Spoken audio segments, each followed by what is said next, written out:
안녕하세요, 여러분. 제가 엊그저께 신문을 봤는데 보니까 일본은행이 대규모 금융 완화를 결정했다. 그러니까 우리 일본은행은 이제 중앙은행입니다. 우리나라의 한국은행처럼 여기도 뭐 한 달에 한 번 정도 모이겠죠. 그래가지고 이제 앞으로 정책 방향에 대해서 얘기를 하겠죠. 근데 금융 완화한다는 거 뭐 너무나 다 당연한 거 아니겠어요? 지금 코로나19 때문에. 그럼 금융 완화, 그 금융 정책이라는 거는 보통 이제 금리 결정을 하는데 금리는 마이너스 0.1로 지금 계속 유지를 하고 있어요. 일본은. 그리고 그 국채와 그 다음에 회사채 매입 같은 거를 이 양적 완화라 그러죠. 이거를 일본은행이 통화를 발행해 가지고 국채와 회사채 등을 매입하는 걸 하고 있어요. 그것도 뭐 오케이입니다. 뭐 다들 하는 거니까요. 근데 여기 보면은 이제 연간 한 130조 원 정도를 상장 지수 펀드, 한마디로 주식을 사겠다라는 겁니다. 그러니까 이게 지금 세계 어느 나라에도 없는 것이라서 제가 오늘 한번 스터디를 해봤어요. 그리고 지금 이게 뭐 올해부터 한 게 아니라 벌써 한 10년째 해오고 있고, 근데 최근에 와서 확 늘었죠. 작년까지만 해도 6조 엔, 그러니까 한 70조 엔, 뭐 80조 엔 정도만 1년에 사들일 수 있었는데 올해부터는 12조 엔, 그러니까 130조 원 정도까지도 살 수 있다. 그러니까 상한선을 키워놓은 거죠. 그래서 주식을 사겠다는 겁니다. 한마디로 일본 중앙은행이 돈을 화폐를 발행해서 주식시장에 있는 주식을 사겠다라는 정책. 이 정책을 피는 분이 2013년에 취임한 구로다 일본은행 총재고 이분이 아베 신조 총리 이제는 뭐 저기 퇴임했죠. 그분이랑 코드가 잘 맞아서 이 물가를 상승시키고 일본은 만성적인 디플레잖아요. 그래서 그 정책을 펴는데 앞장섰던 사람이죠. 자, 여러 뭐 경제학 교과서에 나와 있는 대로 뭐 간단하게 예를 들어보면 우리가 경제 정책에는 크게 재정 정책이 있고 통화 정책이 있죠. 뭐 재정 정책은 여러분 잘 아시다시피 재정 지출을 확대하는 거죠. 그래서 인프라 뭐 댐이나 뭐 다리, 공항 뭐 이런 거 건설하고 뭐 이명박 정부 때는 뭐 4대강도 건설하고 그런 거 아니겠어요? 그러면 이제 재정이 그러니까 세금 걷어들이는 것보다 훨씬 더 많이 국가가 돈을 쓴단 말이에요. 그럼 재정 적자가 생기겠죠. 그러면은 세금을 올리는 방법인데 그건 또 말이 안 됩니다. 그 재정 정책을 쓰기 위해서 세금을 올린다? 그거는 뭔가 이 앞뒤가 안 맞는 정책이에요. 그래서 보통 재정 적자를 내요. 그러면은 재정 적자를 메꾸기 위해서 국채 발행을 하죠. 그걸 적자 국채라고 하죠. 또 하나 재정 정책은 감세. 그러니까 세금을 깎아주면 이제 개인 법인 소득이 증가해서 소비 투자가 증가할 거다. 이게 이제 재정 정책이죠. 이제 오늘 얘기하고 싶은 건 이 통화 정책인데 통화 정책은 첫 번째로 금리 인하입니다. 금리가 인하되면은 사람들이 싼 이율로 대출을 받아서 소비랑 투자를 증가시키겠죠. 그다음 또 하나는 이제 이것도 일본이 맨 처음에 시작한 제도인데 양적 완화.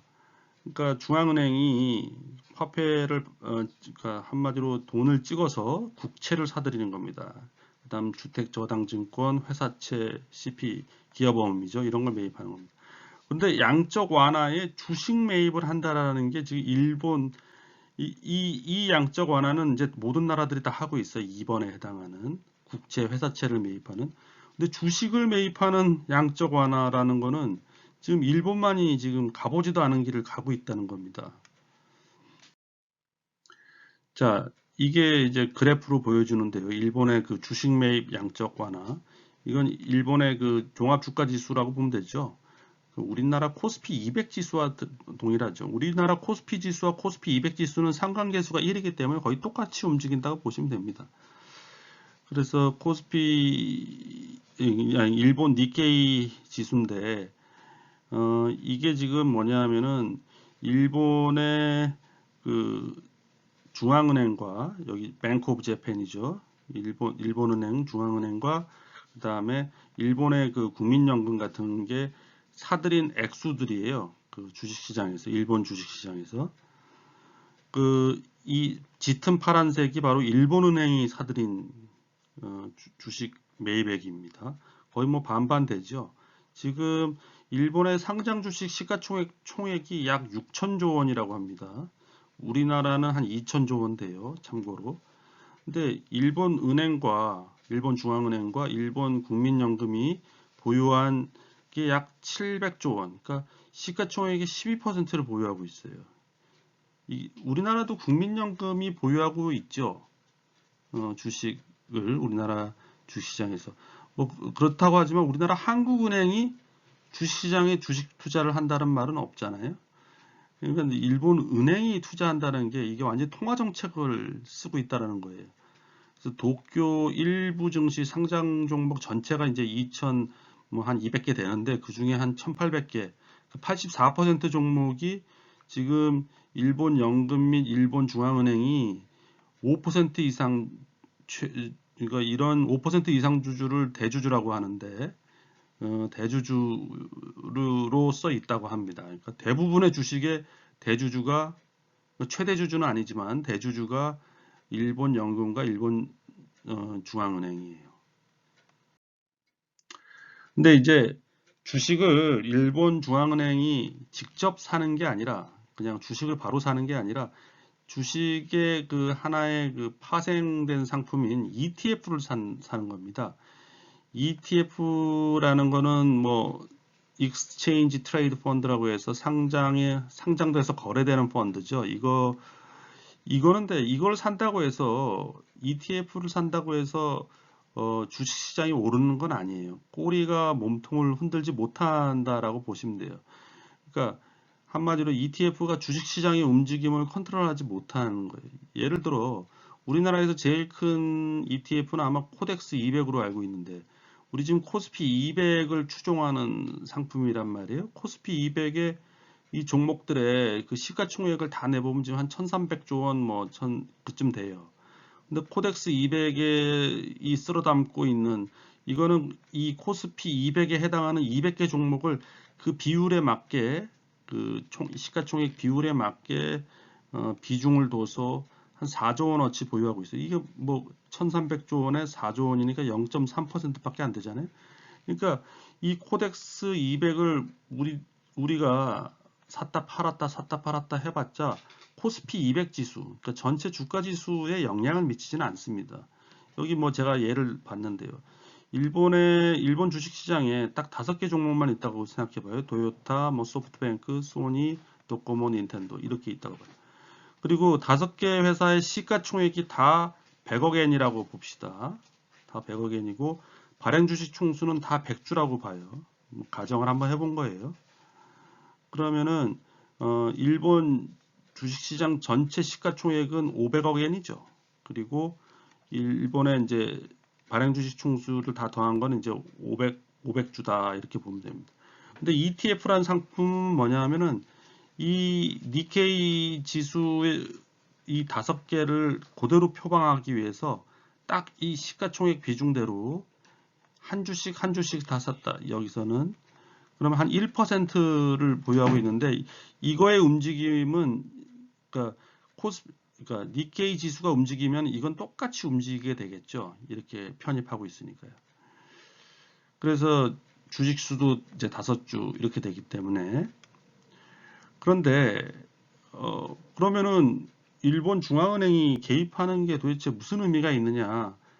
저는 그래서 약간 고민해 보니 ETF라는 거에 어떤 게 있냐 하면은 추가 설정이라는 게 있습니다. 그러니까 이게 한 주씩 다 담아가지고 이렇게 바스켓으로 해서 거래되는 ETF가 있는데 일본 은행처럼 큰 아주 뭐라 그럴까요? 큰 기관 투자자가 들어오면은 이걸로는 턱도 없잖아요.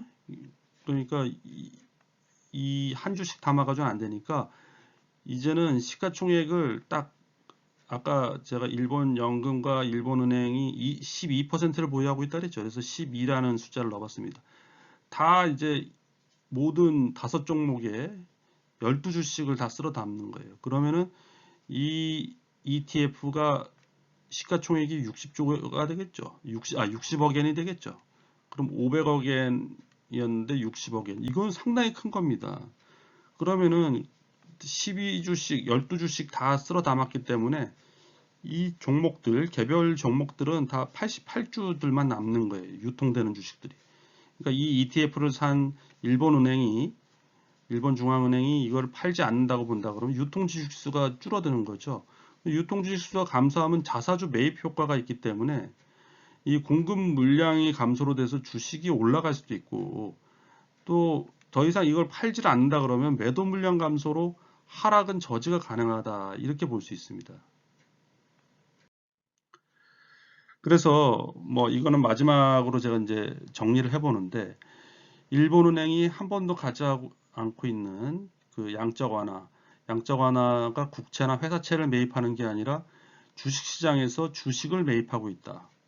그걸 ETF 매입이라는 형태를 통해서 매입하고 있다. 장점은 뭐겠어요? 주식 매입, 그러니까 ETF를 추가 설정을 한다 그랬죠, 아까. 추가 설정할 수밖에 없습니다. 그 ETF라는 그게 너무 작은 단위이기 때문에 그만큼 더 쓸어 담아 가지고 ETF 볼륨을 더 크게 만드는 거예요. 그걸 추가 설정이라고 합니다. 그럼 주식 유통량이 감소하고 주가 하락이 저지되고, 그 다음에 자사주 매입과 비슷한 효과로서 매도 물량이 감소돼 가지고 주가가 상승할 수도 있고, 그렇기 때문에 이제 주식에 투자한 개인이나 일본에 있는 금융기관들의 부실화를 해소할 수 있다는 거죠. 그러면 뭐 좀 더 소비가 더 일어날 수도 있을 것이고, 금융기관들도 좀 더 대출 여력이 있을 거 아니에요, 투자 여력이. 그리고 주주총회에서는 의결권을 이제 섀도우 보팅, 뭐 미행사 할 겁니다. 그러면은 어차피 이게 자사주 매입과 비슷한 거라서 주가 하락으로 외국계 헤지 펀드들의 그 적대적인 인수가 방지되는 효과가 있을 것 같다라는 생각이 들어요.